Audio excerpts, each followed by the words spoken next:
If you want to get any man completely obsessing over you forever, even if for whatever reason you were to end up leaving him, you want him to search for you in every single woman after you and be unable to find it because you are it. If you want to have a hold on a man for eternity and seduce him forever, then stick around because it's all coming up right now. Hi, welcome back to the Vibration Vault. My name is Alia Zare. I help women all over the world navigate their love life in a more feminine way. So if that sounds like something that you want to do, make sure to subscribe to stick around. People are likely to be seduced and to fall in love when they feel this sense of incompleteness, like they feel like something is missing. In fact, one of the major reasons why people end up falling in love is because they feel like this other person is able to fill this deep, dark void that they are desperately wanting to be filled. Whether they are worried about the future, whether they are worried about their looks, whether they are generally just worried about feelings of disappointment and unhappiness. Once you are actually able to identify this wound or insecurity that this man has, you can become the person to heal all of those insecurities and completely destroy all of those worries and all of those fears. And you can do this to a point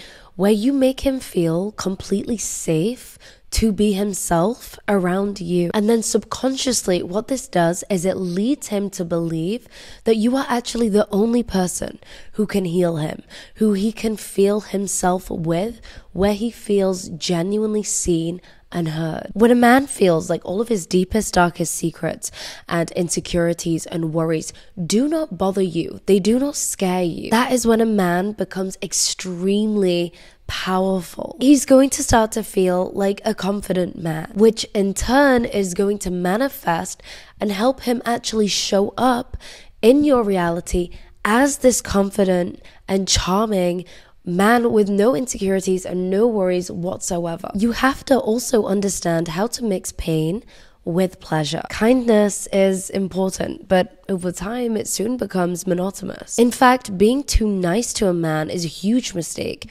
huge red flag, and can actually push him further away from you. So instead of being kind all of the time, try and inflict some anxiety from time to time. Let me give you an example. Imagine he plans a date for you and he's been so excited about it all week. He even tells you that he's been looking forward to it all week. Instead of being overly enthusiastic about the date, you would say something like, I'm not sure if I'm in the mood today. Let's just see how the day goes. This creates uncertainty and this slight disappointment. It's leaving him unsure if this date is even going to happen. Then later in the day, pull out your phone and text him, actually, baby, I'm looking forward to tonight.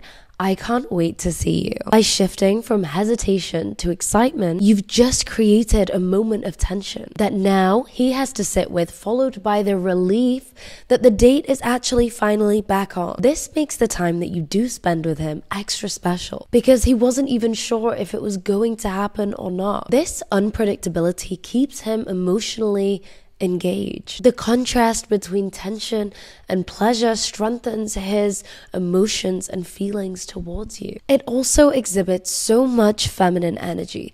Feminine energy is all about being in touch with your emotions, with your feelings. Now he's aware that you communicate in that style. You have said to him, I'm not sure if I'm feeling it today. Let's see how the day goes. This is going to get him used to catering to you and your feelings, in turn making you very, very happy. You need to constantly always be adding value. When it comes to attraction, we all want to be with someone who is better than us. This is actually the principle of hypergamy. It's where someone forms a romantic relationship with someone of a higher status. Women do this with men all of the time, but men actually always do this with women too, especially when they are looking to settle down and find their wife. This means that you have to demonstrate your value. What are you good at? What are you talented at? For me, it's manifestation. It's my mindset. It's the lens that I choose to look at life through. If you are an artist, then let him see your work. If you are a writer, then let him read your work. If you are a brilliant thinker, then share your thoughts with him. Share your perspective with him. Share your ideas with him. Show that you are knowledgeable about different subjects that he may not know a lot about. Become his teacher about things that are important to you and that could actually be useful to him. I do this in my relationship with my partner, and I have been doing this since day one, and I haven't stopped ever doing that. I never will stop doing that. I am an amazing manifester. I can manifest anything into my life instantly. And since I've been with my partner and I've shared with him my school of thought, all of these teachings that I've accumulated over years and years and years worth of education on these topics, and I've shared all of that with him, now he too can manifest anything he can bring to him instantly. And what this does is it deepens your bond, it strengthens your love, because now when we both manifest something together, because it's more powerful when you do it together and it comes instantly, we have a book of so much evidence of things we have manifested.